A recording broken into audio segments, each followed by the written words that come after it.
ಓಂ ಶಾಂತಿ. ಇಂದಿನ ದಿನಾಂಕ 26/2/2022.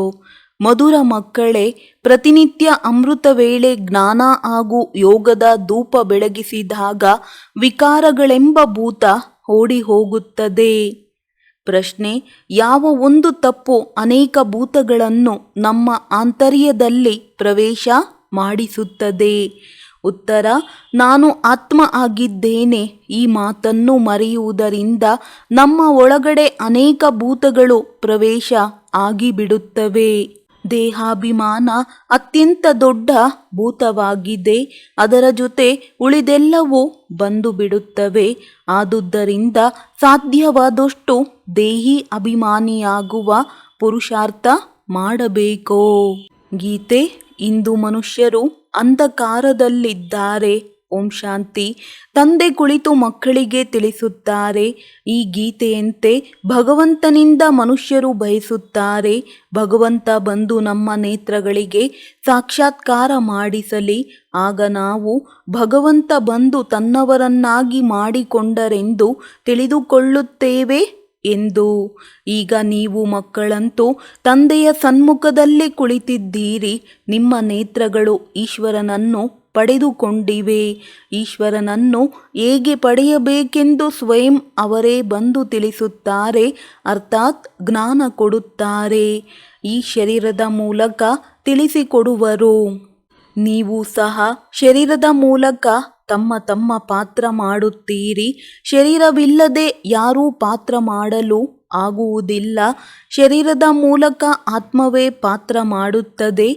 ಶರೀರಕ್ಕೆ ಭಿನ್ನ ಭಿನ್ನವಾಗಿ ಹೆಸರುಗಳನ್ನಿಡುತ್ತಾರೆ. ಆತ್ಮ ಒಂದೇ ಆಗಿದೆ. ಸ್ವಯಂ ಆತ್ಮನೇ ಹೇಳುತ್ತದೆ ಹಾಗೂ ತಂದೆಯೂ ಸಹ ಆತ್ಮವು 84 ಜನ್ಮಗಳನ್ನು ಪಡೆಯುತ್ತದೆ ಎಂದು ತಿಳಿಸುತ್ತಾರೆ.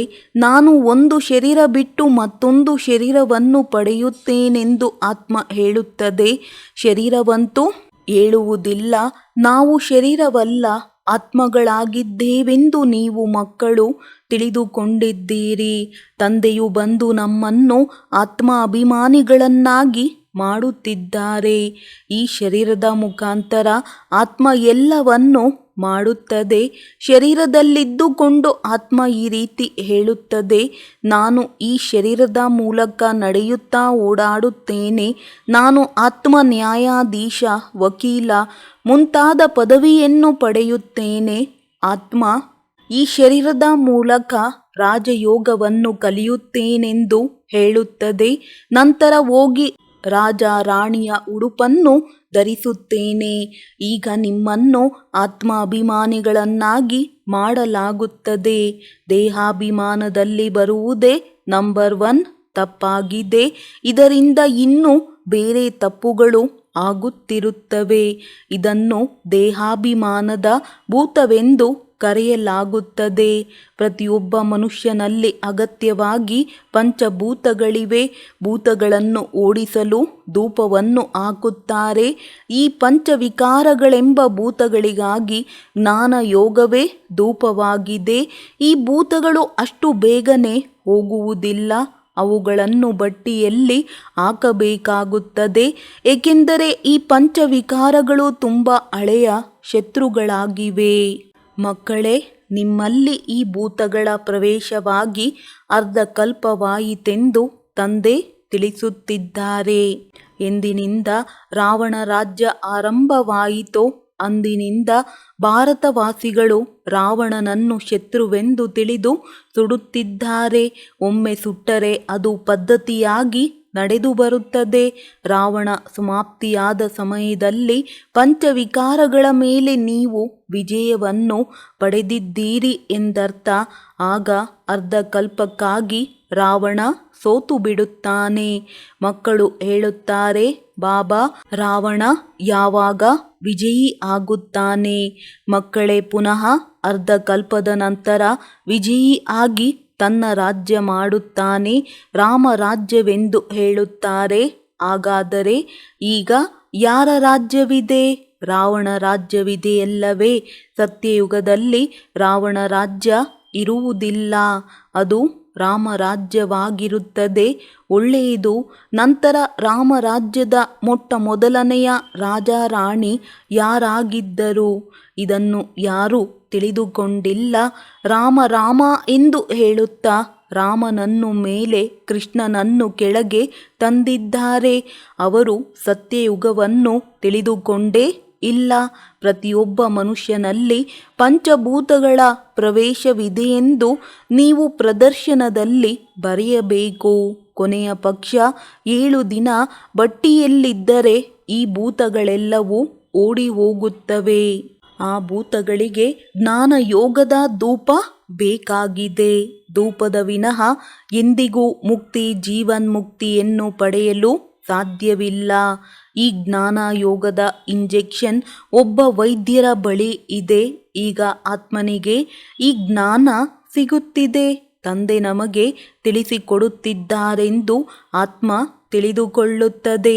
ಪರಂಪಿತ ಪರಮಾತ್ಮ ನಮಗೆ ಓದಿಸುತ್ತಿದ್ದಾರೆಂದು ಯಾವ ಭಾಷೆಯಲ್ಲಿಯೂ ಹೇಳುವುದಿಲ್ಲ. ಸ್ವಯಂ ಭಗವಂತ ನಿರಾಕಾರನಾದ್ದರಿಂದ ಮಕ್ಕಳೂ ಸಹ ನಿರಾಕಾರ ಆಗಿದ್ದಾರೆ. ನಿರಾಕಾರ ಈ ಸಾಕಾರನ ಮೂಲಕ ಸಾಕಾರಿ ಮಕ್ಕಳಿಗೆ ಜ್ಞಾನ ನೀಡುತ್ತಿದ್ದಾರೆ.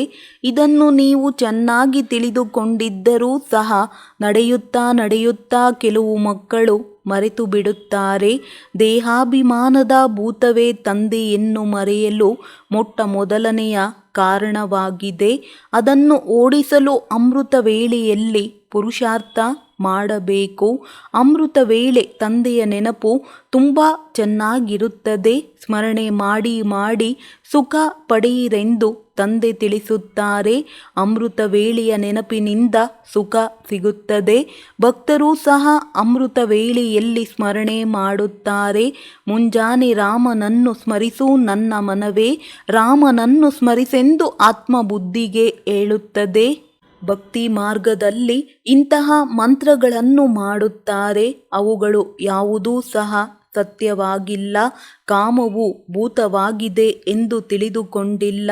ನೀವು ಎಲ್ಲ ಮನುಷ್ಯರಲ್ಲಿ ಪಂಚಭೂತಗಳಿವೆ ಎಂದು ಬರೆಯಬಹುದು.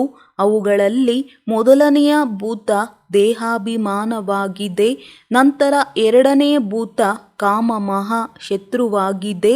ಮೊದಲು ಶಾಲೆಯಲ್ಲಿಯೂ ಸಹ ನೀವು ಆತ್ಮ, ಶರೀರವು ಪಂಚತತ್ವಗಳಿಂದ ಮಾಡಲ್ಪಟ್ಟಿದೆ ಎಂದು ಓದಿಸುತ್ತಿದ್ದರು. ಆತ್ಮ ಅವಿನಾಶಿ ಹಾಗೂ ಶರೀರ ವಿನಾಶಿ ಆಗಿದೆ. ಆದರೆ ಈಗ ಇಂತಹ ವಿದ್ಯೆ ಮುಂತಾದವುಗಳು ಯಾವುದೂ ಇಲ್ಲ. ಈಗ ಮಕ್ಕಳಾದ ನಿಮಗೆ ಪೂರ್ತಿ ಪರಿಚಯ ನೀಡಲಾಗುವುದು. ಅಧ್ಯಕ್ಷರಿಗೆ ಅಧ್ಯಕ್ಷರೆಂದು, ಪ್ರಧಾನಮಂತ್ರಿಗೆ ಪ್ರಧಾನಮಂತ್ರಿ ಎಂದು ಹೇಳಲಾಗುವುದು. ಇಬ್ಬರ ಪಾತ್ರವು ತಮ್ಮದೇ ಆಗಿರುತ್ತದೆ. ಅದೇ ರೀತಿ ಪರಂಪಿತ ಪರಮಾತ್ಮ ಹಾಗೂ ತ್ರಿಮೂರ್ತಿಗಳ ಪಾತ್ರವು ಸಹ ತಮ್ಮದೇ ಆಗಿದೆ. ಶಿವನಿಗೆ ಪತಿತ ಪಾವನ ಎಂದು ಕರೆಯಲಾಗುವುದು. ಬ್ರಹ್ಮರವರ ಮೂಲಕ ಪತಿತರನ್ನು ಪಾವನ ಮಾಡುವುದು ಅವರ ಕರ್ತವ್ಯ ಆಗಿದೆ. ಶಿವ ಸರ್ವಶ್ರೇಷ್ಠ ಆಗಿದ್ದಾರೆ. ಅವರೆಂದಿಗೂ ಜನನ ಮರಣದಲ್ಲಿ ಬರುವುದಿಲ್ಲ. ಆದರೆ ಬ್ರಹ್ಮರವರ ಮೂಲಕ ಸೇವೆಯನ್ನು ಮಾಡುತ್ತಾರೆ. ಶಿವಬಾಬಾ ಸದಾ ಪವಿತ್ರರಾಗಿದ್ದಾರೆ. ಬ್ರಹ್ಮ ವಿಷ್ಣು ಪುನರ್ಜನ್ಮದಲ್ಲಿ ಬರುತ್ತಾರೆ. ಶಿವ ತಂದೆಯಂತೂ ಮಾಡಿಸುವವರಾಗಿದ್ದಾರೆ. ಈ ಸಮಯದಲ್ಲಿ ತಂದೆಯು ಮಧುರ ದೇವತಾ ವೃಕ್ಷವನ್ನು ನೆಡುತ್ತಿದ್ದಾರೆ. ಏಕೆಂದರೆ ಅನ್ಯ ಧರ್ಮಗಳಲ್ಲಿ ಪರಿವರ್ತನೆ ಆಗಿರುವವರೆಲ್ಲರೂ ಈ ಧರ್ಮದಲ್ಲಿಯೇ ಹಿಂತಿರುಗಿ ಬಂದು ಬಿಡುವರು. ಇಷ್ಟೊಂದು ತಿಳುವಳಿಕೆಯನ್ನು ಹೊಸ ಆತ್ಮಗಳು ತಿಳಿದುಕೊಳ್ಳಲು ಆಗುವುದಿಲ್ಲ. 7 ದಿನದ ಬಟ್ಟಿಯಲ್ಲಿ ಕುಳಿತುಕೊಳ್ಳದ ವಿನಃ ಮುಕ್ತಿ, ಜೀವನ್ಮುಕ್ತಿಯನ್ನು ಯಾರೂ ಪ್ರಾಪ್ತಿ ಮಾಡಿಕೊಳ್ಳಲಾಗುವುದಿಲ್ಲ. ನೀವು ಸಹ ಭೂತಗಳನ್ನು ದೂರ ಮಾಡಲು ಎಷ್ಟೊಂದು ಶ್ರಮ ಪಡಬೇಕಾಯಿತು. ಯಾವಾಗ ಬುದ್ಧಿ ಪವಿತ್ರವಾಗುತ್ತದೆ ಆಗ ಜ್ಞಾನಾಮೃತವು ನಿಲ್ಲಲು ಸಾಧ್ಯ. ತಂದೆಯ ನೆನಪು ಮರೆತು ಹೋಗುತ್ತದೆಂದು ನೀವು ಮಕ್ಕಳು ಸಹ ತಿಳಿದುಕೊಂಡಿದ್ದೀರಿ. ತುಂಬ ದೇಹಾಭಿಮಾನದಲ್ಲಿ ಬರುವ ಕಾರಣ ಮಿತ್ರ ಸಂಬಂಧಿ ಮೊದಲಾದವರ ಕಡೆ ಪ್ರೀತಿ ಹೊರಟು ಹೋಗುತ್ತದೆ. ಯಾರಿಗೂ ಸಹ ಮೋಹದ ಭೂತ ಬರಬಾರದು. ಏಕೆಂದರೆ ತಂದೆಗೆ ಇಷ್ಟೊಂದು ಮಕ್ಕಳಿರುವಾಗ ಮೋಹದ ಮಾತೇ ಇಲ್ಲ. ಕಾರಣ ಆತ್ಮ ಎಂದಿಗೂ ಮೃತ್ಯು ಹೊಂದುವುದಿಲ್ಲವೆಂದು ತಿಳಿದುಕೊಂಡಿದ್ದೇವೆ. ಸಾಮಾನ್ಯವಾಗಿ ಎಲ್ಲರಿಗೂ ಮೃತ್ಯುವಿನ ಭಯವಿರುತ್ತದೆ. ಆತ್ಮ ಹಾಗೂ ಪರಮಾತ್ಮ ಇಬ್ಬರೂ ಅವಿನಾಶಿ ಆಗಿದ್ದಾರೆ. ಆದರೆ ಪರಮಾತ್ಮ ಜನನ ಮರಣದಲ್ಲಿ ಬರುವುದಿಲ್ಲ. ಆದುದರಿಂದ ನಾನು ಈ ಶರೀರವನ್ನು ಸಾಲದ ರೂಪದಲ್ಲಿ ಲೋನ್ ತೆಗೆದುಕೊಳ್ಳುತ್ತೇನೆಂದು ತಂದೆ ತಿಳಿಸುತ್ತಾರೆ. ನಾನಿರುವ ಕಾರಣ ಇವರಿಗೆ ತುಂಬ ಲಾಭವಿದೆ. ಇವರ ಆಯಸ್ಸು ಜಾಸ್ತಿ ಆಗಿ ಹೂವಿನಂತೆ ಆಗಿಬಿಡುತ್ತಾರೆ. ಇವರ ಎಲ್ಲ ಬಲಹೀನತೆಗಳನ್ನು ಸಮಾಪ್ತಿ ಮಾಡಿ ಸಂಪೂರ್ಣವಾಗಿ ಎಲ್ಲವನ್ನು ಹೊಸದನ್ನಾಗಿ ಮಾಡಿಬಿಡುತ್ತೇನೆ. ತಂದೆಯಂತೂ ಸುಖದಾತ ಆಗಿದ್ದಾರೆ. ನನ್ನ ಕಾರಣ ಇವರು ಯೋಗ ಕಲಿತು ಆರೋಗ್ಯವಂತರು ಆಗಿಬಿಡುತ್ತಾರೆ. ಯಾರಿಗಾದರೂ ನಿಂದನೆ ಮಾಡುವುದು, ಕೋಪಿಸಿಕೊಳ್ಳುವುದೆಲ್ಲವೂ ಆಸುರಿ ಸ್ವಭಾವವಾಗಿದೆ. ಸತ್ಯಯುಗದಲ್ಲಿ ಈ ರೀತಿ ನಿಂದನೆ ಮುಂತಾದವುಗಳೇನೂ ಇರುವುದಿಲ್ಲ. ಹೆವೆನ್, ವೈಕುಂಠ, ಸ್ವರ್ಗ ಎಂದು ಹೇಳುವುದು ಎಷ್ಟೊಂದು ಉತ್ತಮವಾದ ಹೆಸರುಗಳಿವೆ. ಕ್ರೈಸ್ತನಿಗೆ 3000 ವರ್ಷದ ಮೊದಲು ಭಾರತ ಸ್ವರ್ಗವಾಗಿತ್ತು. ಈ ಲೆಕ್ಕದಿಂದಲೂ ಕಲ್ಪದ ಆಯಸ್ಸು ಸರಿಯಾಗಿ 5000 ವರ್ಷವಾಗುತ್ತದೆ. ಈ ಸತ್ಯಜ್ಞಾನ ಹಾಗೂ ಸತ್ಯನಾರಾಯಣನ ಕತೆ ಎಷ್ಟೊಂದು ಸಹಜವಾಗಿದೆ. ಈಗ ನಾವು ರಾಜಯೋಗದಿಂದ ನರನಿಂದ ನಾರಾಯಣ ಆಗುವ ಸತ್ಯಕತೆ ಕೇಳುತ್ತಿದ್ದೇವೆ. ಪುನಃ ಇದೇ ಮಾತನ್ನು ಭಕ್ತಿ ಮಾರ್ಗದಲ್ಲಿ ಆರಂಭ ಮಾಡುವುದು ಸಹ ಆಶ್ಚರ್ಯದ ಮಾತಾಗಿದೆ. ಲಕ್ಷ್ಮೀ ನಾರಾಯಣರೇ ರಾಧೆ ಕೃಷ್ಣ ಆಗಿದ್ದರೆಂದು ಭಾರತವಾಸಿಗಳಿಗೆ ಗೊತ್ತಿಲ್ಲ. ಮನುಷ್ಯರು ತಿಳಿದುಕೊಳ್ಳುವ ಸಲುವಾಗಿ ಈ ಚಿತ್ರಗಳನ್ನು ಮಾಡುತ್ತಿರಬೇಕು.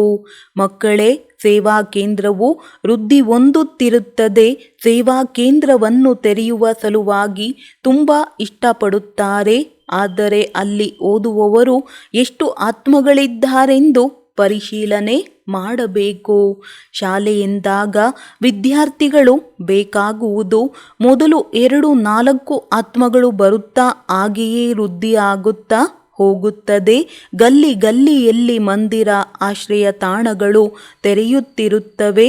ನಂತರ ಒಬ್ಬರು ಇನ್ನೊಬ್ಬರು ನೋಡಿ ತುಂಬ ಜನ ಬರುತ್ತಾರೆ. ಸೇವಾ ಕೇಂದ್ರ ತೆರೆಯುವಂತಹ ರೀತಿಯಲ್ಲಿದ್ದು ತೆರೆಯುವುದು ಏನೂ ಇಲ್ಲ. ಆದರೆ ವಿಕಾರದ ಕಾರಣ ತುಂಬ ವಿಘ್ನಗಳು ಬೀಳುತ್ತವೆ. ನಾವಂತೂ ಕೇವಲ ಗೀತೆಯನ್ನಷ್ಟೇ ಹೇಳುತ್ತೇವೆ. ಆದರೆ ಪ್ರಾರಂಭದಿಂದಲೂ ಈ ವಿಷದ ಕಾರಣ ಜಗಳ ನಡೆಯುತ್ತಿರುತ್ತದೆ. ಇಲ್ಲಿಗೆ ಹೋದರೆ ವಿಷ ಸಿಗುವುದಿಲ್ಲವೆಂದು ತಿಳಿದುಕೊಳ್ಳುತ್ತಾರೆ. ಈ ಮಾತಿನ ಮೇಲೆ ಮೀರ ಚರಿತ್ರೆಯೂ ಇದೆ. ಹಾಗೆ ನೋಡಿದರೆ ತುಂಬ ಕನ್ಯೆಯರು ಹಾಗೂ ಬಾಲಕರು ಬ್ರಹ್ಮಚಾರಿಗಳಿರುತ್ತಾರೆ. ಆದರೆ ಅವರಿಗೆ ಯಾರೂ ಸಹ ಏನೂ ಹೇಳುವುದಿಲ್ಲ. ಇವರಂತೂ ಕಲ್ಪದ ಹಿಂದೆಯೂ ಸಹ ನಿಂದನೆ ಕೇಳಿದ್ದರು. ಈಗಲೂ ಅದು ಪುನರಾವರ್ತನೆ ಆಗುತ್ತದೆ. ಕೆಲವರು ಪವಿತ್ರತೆಯ ಪ್ರತಿಜ್ಞೆ ಮಾಡಿ ಮತ್ತೆ ಸೋತು ಬಿಡುತ್ತಾರೆ. ಇದು ಕಲ್ಪದ ಲಾಟರಿ ಆಗಿದೆ. ಇಲ್ಲಿ ಕಲ್ಪ ಎಲ್ಲಿಯವರೆಗೆ ಆಸ್ತಿ ಪಡೆಯುತ್ತಾರೆಂದು ಪರಿಶೀಲನೆ ಮಾಡಲಾಗುತ್ತದೆ. ಕಾಮದ ಆಸೆ ಪೂರ್ಣ ಆಗದ ಕಾರಣ ಕ್ರೋಧದಲ್ಲಿ ಬಂದು ಜಗಳ ಮಾಡುತ್ತಾರೆ. ತುಂಬ ತೊಂದರೆ ಕೊಟ್ಟು ಶಿಕ್ಷೆಯನ್ನು ಕೊಡುತ್ತಾರೆ. ಯಾವಾಗ ಇದು ತಪ್ಪೆಂದು ತಿಳಿದುಕೊಳ್ಳುತ್ತಾರೆ ಆಗ ಕ್ಷಮೆ ಯಾಚಿಸುವರು. ಆದರೂ ಅಪಕಾರಿಗಳಿಗೆ ಉಪಕಾರ ಮಾಡಬೇಕಾಗುವುದು. ಆದದ್ದು ಆಗಿ ಹೋಯಿತು. ಮತ್ತೆ ಪುರುಷಾರ್ಥ ಮಾಡಲು ಉತ್ತೇಜನ ನೀಡುತ್ತಾ ಅಪಕಾರಿಗಳಿಗೆ ಉಪಕಾರ ಮಾಡುವುದು ಒಳ್ಳೆಯದಾಗಿದೆ.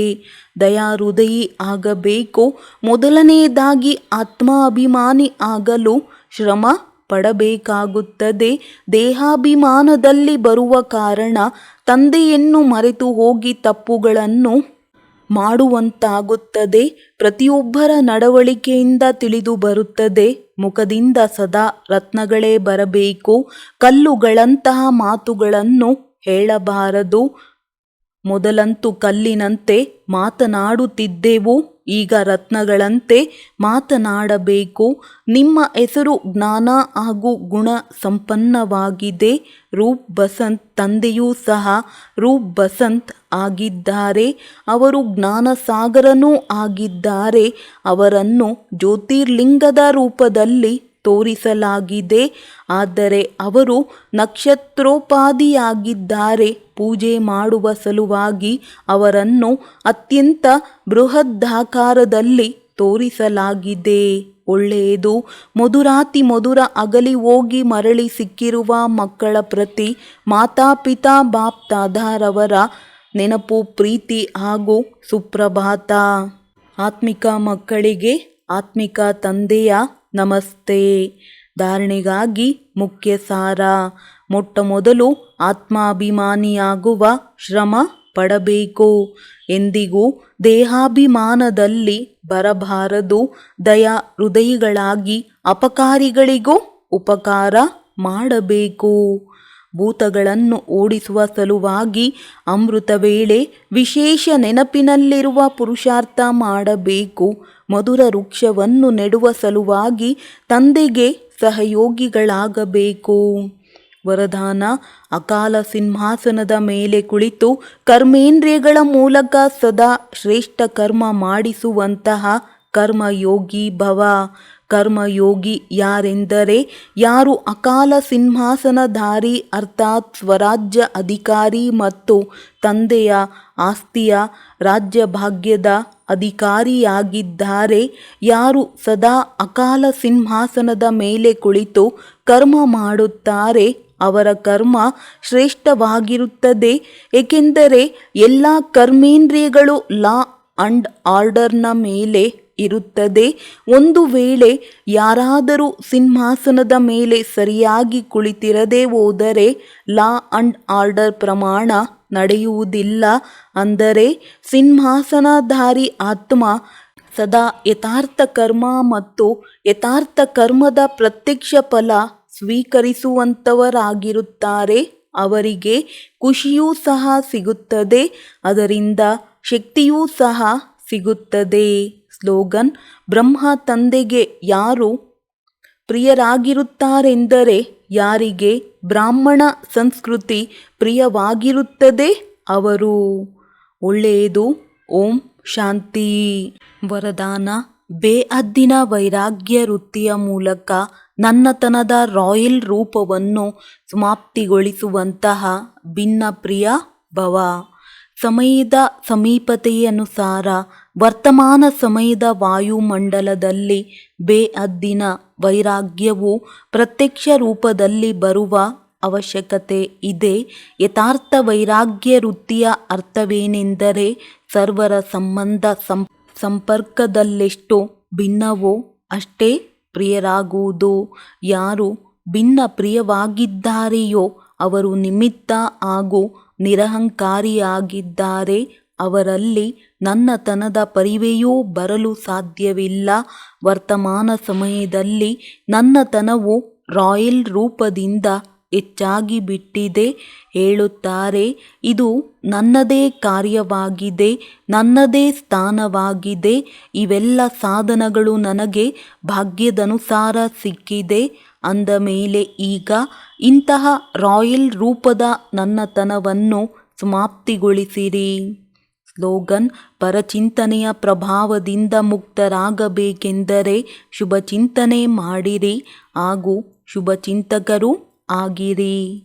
ಮಾತೇಶ್ವರಿಯವರ ಅಮೂಲ್ಯ ಮಹಾವಾಕ್ಯ. ನಾವು ಬ್ರಾಹ್ಮಣ ಕುಲದ ಚಿಕ್ಕದಾದ ಪ್ರಪಂಚ. ಹಾಡು: ನನ್ನ ಚಿಕ್ಕದಾದ ಈ ಪ್ರಪಂಚವನ್ನು ನೋಡಿ.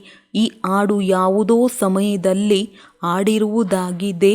ಏಕೆಂದರೆ ಈ ಸಂಗಮದ ಸಮಯದಲ್ಲಿಯೇ ನಾವು ಬ್ರಾಹ್ಮಣ ಕುಲದ ಚಿಕ್ಕ ಪ್ರಪಂಚವಿದೆ. ಅದೆಂತಹ ಪರಿವಾರವಾಗಿದೆ. ಅವರು ನಂಬರ್ವಾರ್ ಹೇಳುತ್ತಾರೆ, ನಾವು ಪರಂಪಿತ ಪರಮಾತ್ಮನ ಶಿವನ ಮೊಮ್ಮಕ್ಕಳಾಗಿದ್ದೇವೆ. ಬ್ರಹ್ಮ ಸರಸ್ವತಿಯ ಮುಖ ಸಂತಾನರಾಗಿದ್ದೇವೆ ಹಾಗೂ ವಿಷ್ಣು ಶಂಕರನು ನಮ್ಮ ದೊಡ್ಡಪ್ಪನಾಗಿದ್ದಾರೆ ಮತ್ತು ನಾವು ಪರಸ್ಪರದಲ್ಲಿ ಎಲ್ಲರೂ ಸಹೋದರ ಸಹೋದರಿಯರಾದೆವು. ಇದಾಗಿದೆ ನಮ್ಮ ಚಿಕ್ಕದಾದ ಪ್ರಪಂಚ.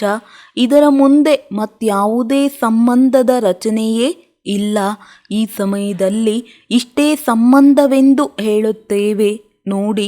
ನಮ್ಮ ಸಂಬಂಧವು ಎಷ್ಟೊಂದು ದೊಡ್ಡ ಅಥಾರಿಟಿಯಿಂದ ಆಗಿದೆ. ನಮ್ಮ ತಾತ ಶಿವ ಆಗಿದ್ದಾರೆ. ಇವರ ಹೆಸರೆಷ್ಟು ಶ್ರೇಷ್ಠವಾದುದು. ಅವರು ಇಡೀ ಮನುಷ್ಯ ಸೃಷ್ಟಿಯ ಬೀಜರೂಪವಾಗಿದ್ದಾರೆ. ಸರ್ವ ಆತ್ಮರುಗಳ ಕಲ್ಯಾಣಕಾರಿ ಆಗಿರುವುದರಿಂದ ಹರ ಹರ ಭೋಲಾನಾಥ ಶಿವನಿಗೆ ದೇವರ ದೇವ ಮಹಾದೇವ ಎಂದು ಹೇಳಲಾಗುತ್ತದೆ. ಅವರು ಇಡೀ ಸೃಷ್ಟಿಯ ದುಃಖಹರ್ತ ಸುಖಕರ್ತನಾಗಿದ್ದಾರೆ. ಅವರ ಮೂಲಕ ನಮಗೆ ಸುಖ, ಶಾಂತಿ, ಪವಿತ್ರತೆಯ ಬಹಳ ದೊಡ್ಡ ಅಧಿಕಾರವೇ ಸಿಗುತ್ತದೆ. ಶಾಂತಿಯಲ್ಲಿ ಮತ್ಯಾವುದೇ ಕರ್ಮ ಬಂಧನಗಳ ಲೆಕ್ಕಾಚಾರವೇ ಇರುವುದಿಲ್ಲ. ಆದರೆ ಇವೆರಡು ವಸ್ತುಗಳು ಪವಿತ್ರತೆಯ ಆಧಾರದಿಂದ ಸಿಗುತ್ತದೆ. ಎಲ್ಲಿಯವರೆಗೆ ತಂದೆಯ ಪಾಲನೆಯ ಸಂಪೂರ್ಣ ಆಸ್ತಿಯನ್ನು ತೆಗೆದುಕೊಂಡು ಅವರಿಂದ ಸರ್ಟಿಫಿಕೇಟ್ ಸಿಗುವುದಿಲ್ಲವೋ ಅಲ್ಲಿಯವರೆಗೆ ಆ ಆಸ್ತಿಯು ಸಿಗಲು ಸಾಧ್ಯವಿಲ್ಲ. ನೋಡಿ, ಬ್ರಹ್ಮರವರ ಮೇಲೆ ಎಷ್ಟೊಂದು ದೊಡ್ಡ ಕಾರ್ಯವಿದೆ. 5 ವಿಕಾರಗಳಲ್ಲಿ ಮೈಲಿಗೆಯಾಗಿರುವ ಅಪವಿತ್ರ ಆತ್ಮರನ್ನು ಸುಂದರರನ್ನಾಗಿ ಮಾಡುತ್ತಾರೆ. ಈ ಅಲೌಕಿಕ ಕಾರ್ಯದ ರಿಟರ್ನ್ನಲ್ಲಿ ಸತ್ಯಯುಗದ ಮೊದಲ ನಂಬರಿನ ಶ್ರೀಕೃಷ್ಣನ ಪದವಿ ಸಿಗುವುದು. ಈಗ ನೋಡಿ, ಆ ತಂದೆಯ ಜೊತೆ ನಿಮ್ಮ ಸಂಬಂಧವೆಷ್ಟಿದೆ ಅಂದ ಮೇಲೆ ಎಷ್ಟು ನಿಶ್ಚಿಂತ ಹಾಗೂ ಖುಷಿಯಾಗಿರಬೇಕು. ಈಗ ಪ್ರತಿಯೊಬ್ಬರೂ ತಮ್ಮ ಹೃದಯದೊಂದಿಗೆ ಕೇಳಿಕೊಳ್ಳಿರಿ, ನಾವು ಪೂರ್ಣ ರೀತಿಯಿಂದ ಅವರ ಮಕ್ಕಳಾಗಿದ್ದೇವೆಯೇ? ಒಳ್ಳೆಯದು. ಓಂ ಶಾಂತಿ.